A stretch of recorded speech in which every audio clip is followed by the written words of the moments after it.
क्योंकि यह संकल्प यात्रा है जिसे हमारी नेता, हमारी मार्गदर्शक श्रीमती सोनिया गांधी जी ने भारत जोड़ो यात्रा के नाम से ये नई शुरुआत की है।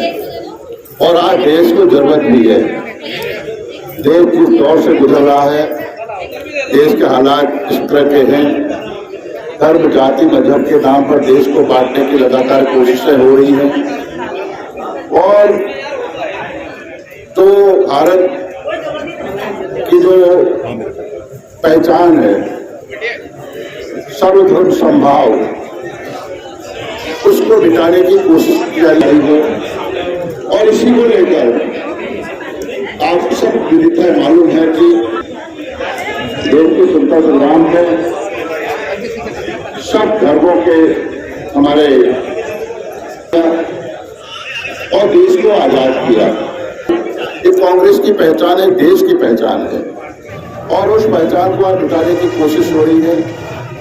और निरंतर एक डर और भय का माहौल बन रहा है पूरे देश भर में। और देश तभी तरक्की कर सकता है जब हम सब एकजुट होंगे, एकता के सूत्र में हम बंधे होंगे। जो हमारी एकता, अखंडता की, जो हमारी पहचान भारत की है, वह समाप्त होने को तैयार है। देश के हमारे जो वर्तमान जो हमारे केंद्र सरकार है, लगातार इस तरह का प्रयास कर रही है। और हमारे कांग्रेस कार्यकर्ताओं का, हमारे कांग्रेस के आदरणीय नेताओं का, साथियों का सबका इजहार भी है और हमारी विचारधारा भी है, हमारी नीति भी है, हमारे मूल्य भी है कि इस देश में हमें सबका सहयोग रहा है, कुर्बानियां दी हैं। आज देश के इतिहास को मिटाने की कोशिश हो रही है, देश के इतिहास को खत्म करने की कोशिश साजिश हो रही है।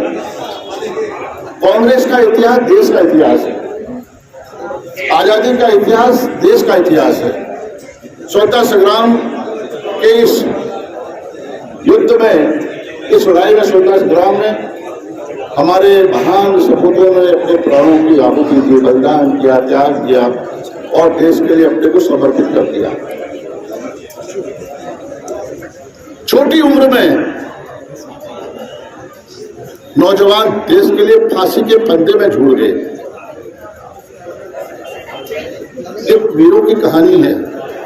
फांसी के फंदे में फंदों को चूमते हुए, फांसी के फंदे को चूमते हुए 23 साल की उम्र में जवान 23 साल की उम्र में बरेली सेक्टर जेल में फांसी के इतिहास है स्वतंत्रता संग्राम का। आजाद हुआ था, सरदार भगत सिंह, राम प्रसाद बिस्मिल जैसे नौजवानों ने अपने को कुर्बान कर दिया। आज उस इतिहास को मिटाने की भारतीय जनता पार्टी की सरकार, केंद्र सरकार, भाजपा इस इतिहास को बदलना चाहती है। क्या ये हमारा धर्म नहीं है? क्या यह इतिहास बदल सकता है?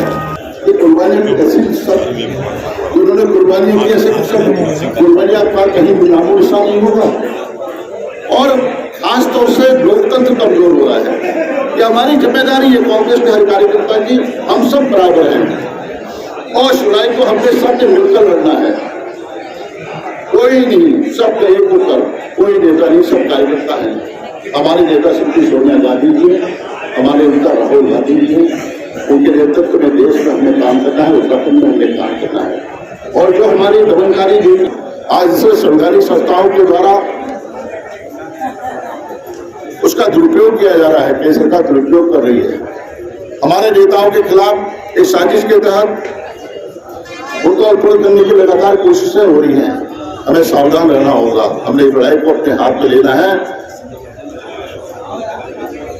जब हम लोग, हमारे महान नेता अंग्रेजों से, ब्रिटिश हुकूमत से पीछे नहीं हटे, हमने उस लड़ाई को अंजाम दिया और अहिंसात्मक तरीके से हमने देश को आजाद किया। हमारे पूर्वजों ने उनके मार्गदर्शन में, उनके मार्ग में चलते हुए आपसे निवेदन करने के लिए आया हूँ।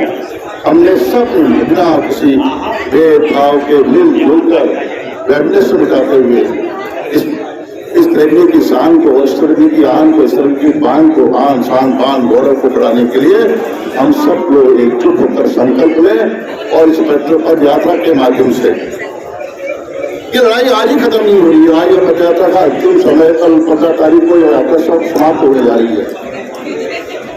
हमें यही नहीं रुकना है। ये लड़ाई यहीं पर खत्म नहीं होनी है। ये लड़ाई निरंतर जारी रहेगी जब तक भारतीय जनता पार्टी की केंद्र सरकार, राज्य सरकार का इस देश से पराभव नहीं होगा, पराजित नहीं होगी। हम इस संघर्ष को आगे बढ़ाते रहेंगे। इस संकल्प के साथ हम इस पद यात्रा को आज हम निकल रहे हैं। मुझे विश्वास है कि आपका सहयोग, आपका समर्थन निश्चित रूप से हमें मिलेगा। आप सबका बहुत बहुत धन्यवाद।